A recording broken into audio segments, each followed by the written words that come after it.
place, I started to channel all of that frustration and anger into programming. And so there was an organization I was a part of back then called the Diversity Emerging Education Program or something like that.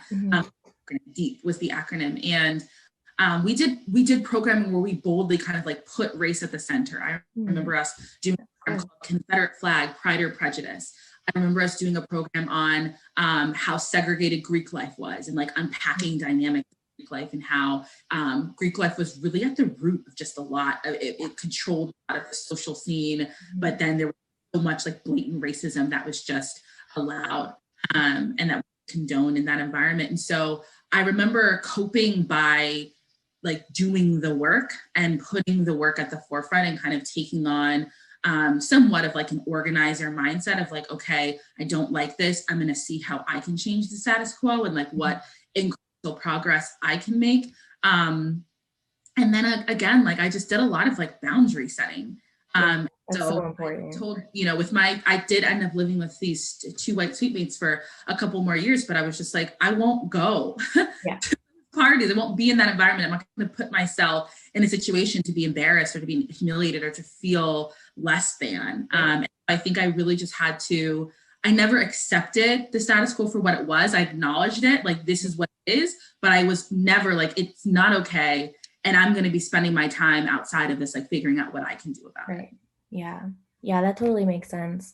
And through these experiences, who were you looking up to? Like, who was sort of your role model as a child, as a college student, now even? Who are the women or the people in general that you saw doing these things and you realize, oh, like I can be comfortable in my own skin. I can achieve what you have achieved. Yeah, absolutely. So it's interesting. I started college during Barack Obama's first year in office. And I think that I say that because that was monumental. I mean, to have a Black family in the White House during these years, right.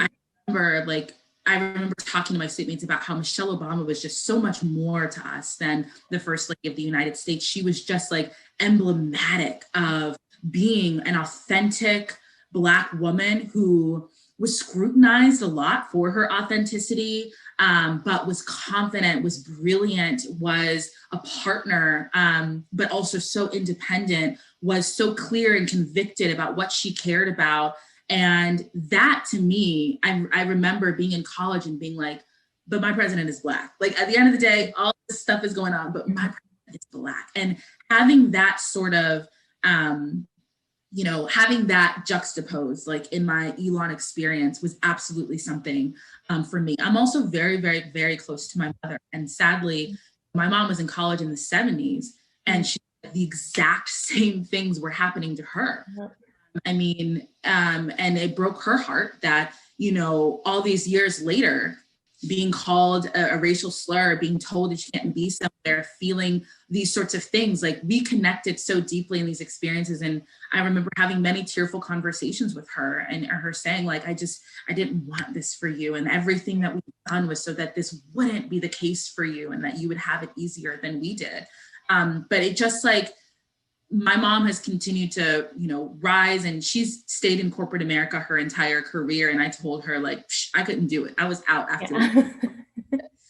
But I think just having a mother that is also my best friend, and a mother has helped me make sense of a lot of things, has helped me feel less alone in the experiences, has been incredible for me. And then I think as I've gotten older, I think really trying to like root myself in Black, social justice, equity-oriented organizers and change agents who have all endured, right?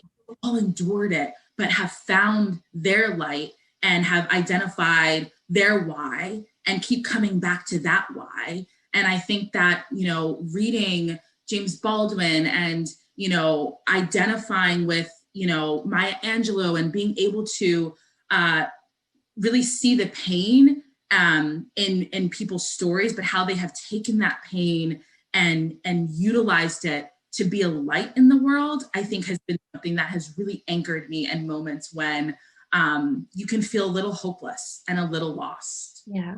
Yeah. And that's exactly why I'm doing this series, like why I'm doing this passion project. That I feel like at the end of the day, that is what matters. And that is what like actually changes people's lives. So Yeah. I'm really glad that others recognize that too.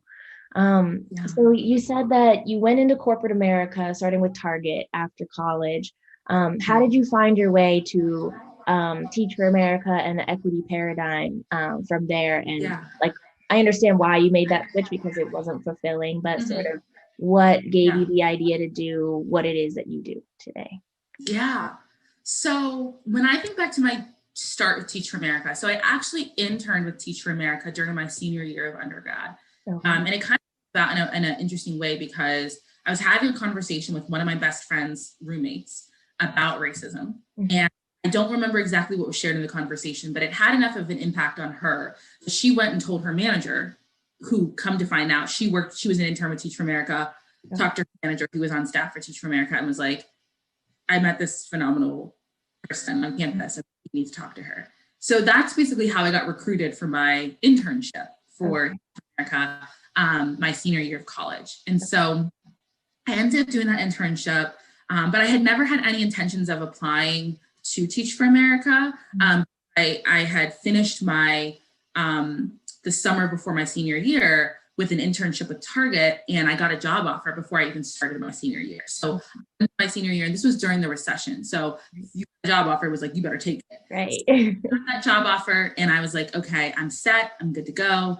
I'm not looking at anything else. Like, I'm going to make this money. I'm going to go to corporate America. So went and did that job. And right around the time, I mean, it was not long into the job when I realized, like, this is not the fit for me. And hats off to people that can, it just wasn't the right fit for me. Right. I was looking for a lot of jobs. I was not getting very far.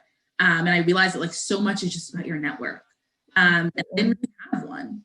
And I was trying to leverage like the resources from my school's internship and professional development office and all this stuff, but nothing was really manifesting. I had a lot of interviews, nothing was really manifesting. Everyone was looking for experience. I'm like, I just graduated from college. Like, how much experience do you expect me to have? Yeah. Never really understood that. It's like, you got to start somewhere. I'm at year 0 and you're expecting me to have all this experience that I don't have. Right.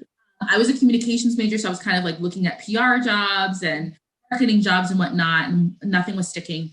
And then I called up my former manager from Teach for America, who was my manager when I was an intern. I was like, hey, I'm really trying to make a career pivot, I think. And I'm just curious, like, what's going on in the space you're in? She was like, there's actually a role open on my team coming up, and I would love for you to throw your hat in the ring. And so I did. And so that's how I ended up making the pivot to that job, leaving my job at Target, and then coming down here to start recruiting at Elon, UNC and Duke and North Carolina schools. And so that's what brought me back here. They're like, oh, you're an alum, like this will be great. You can connect with the students and all this kind of stuff. Mm-hmm.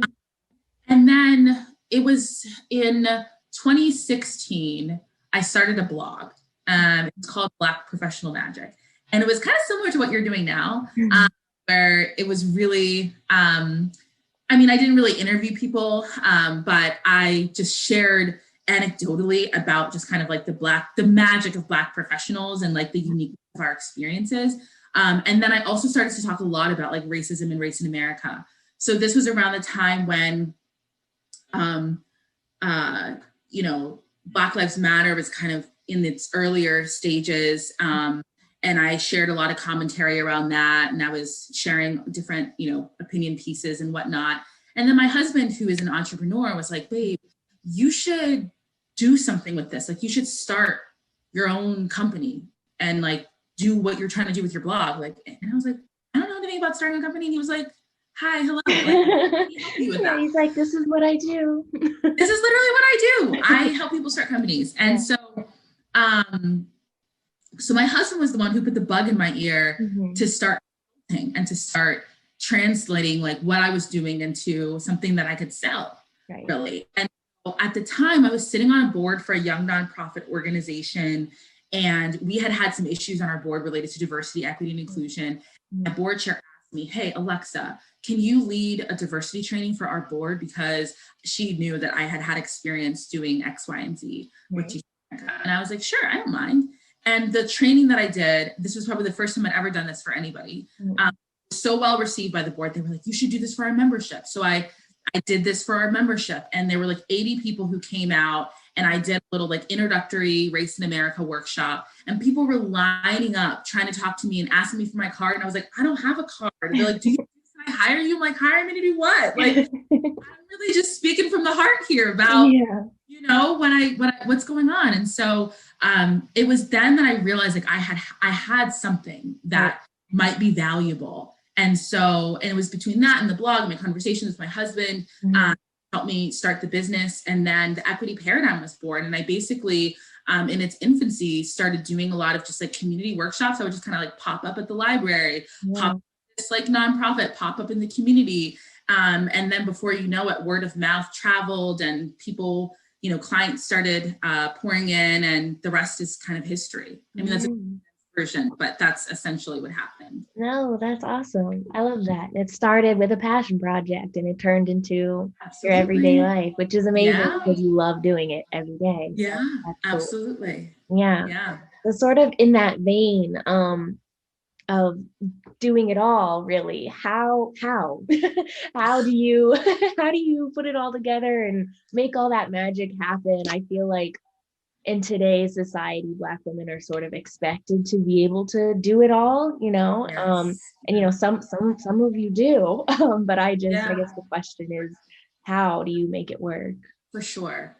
I think, Clara, I have actually learned that you can't do it all. Yeah. Maybe for a season. But I will say boldly, I have experienced extreme burnout, exhaustion. I have operated in ways that are not sustainable. And I have learned a lot. So I will share this. So in 2018, I got pregnant with my son.